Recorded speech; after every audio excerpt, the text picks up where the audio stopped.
চুয়াডাঙ্গা জীবননগর সেনা হেফাজতে বিএনপি নেতার মৃত্যুর খবর পাওয়া গেছে।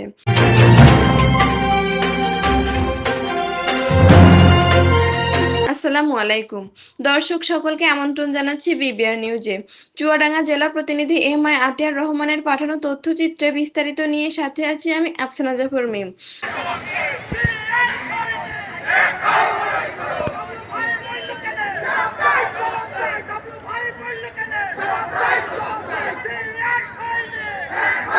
চুয়াডাঙ্গার জীবননগরে সেনাবাহিনীর অভিযানে আটকের পর পৌর বিএনপির সাধারণ সম্পাদক শামসুজ্জামান ডাবলু মারা গেছেন।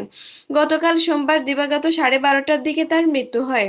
এর আগে রাত 10:30টার দিকে উপজেলা স্বাস্থ্য কমপ্লেক্সের সামনে অবস্থিত তার ব্যবসা প্রতিষ্ঠান হাফিজা ফার্মেসির সামনে থেকে তাকে আটক করে বিএনপির কার্যালয়ের এক কক্ষে নেওয়া হয়।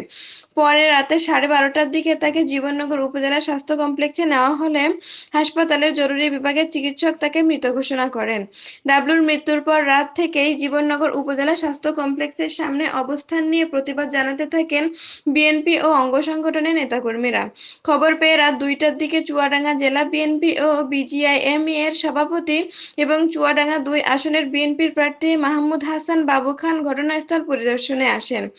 এদিকে আজ মঙ্গলবার সকালে জীবননগর উপজেলা নির্বাহী কর্মকর্তা ও নির্বাহী ম্যাজিস্ট্রেট মোহাম্মদ আল আমিনের উপস্থিতিতে জীবননগর থানার পুলিশ শামসুজ্জামান ডাবলুর মরদেহের সুরতহাল করেন।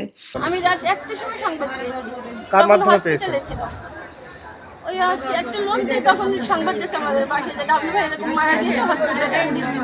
তখন জানতে পারছি মারা যাওয়ার পরে শুনতে পেয়েছি।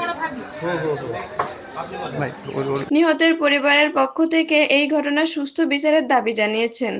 চুয়াডাঙ্গা পুলিশ সুপার মোহাম্মদ মনিরুল ইসলাম বলেন, সকলকে শান্ত থাকার আহ্বান জানাচ্ছি এবং আমরা দুঃখ প্রকাশ করছি এরকম একটি ঘটনাতে একজন নেতার মৃত্যু হয়েছে। আপনারা একটু ধৈর্য ধারণ করুন। আইনি প্রক্রিয়ার মধ্য দিয়ে সবকিছু হবে। আমাদের বাহিনীর পক্ষ থেকে এবং সরকারের পক্ষ থেকে সর্বোচ্চ যে ব্যবস্থা নেওয়া হবে সেটা আমরা নেব।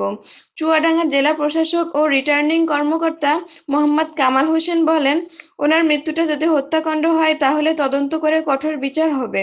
তদন্তে যদি প্রমাণ হয় এটা হত্যা, কেউই রেহাই পাবে না।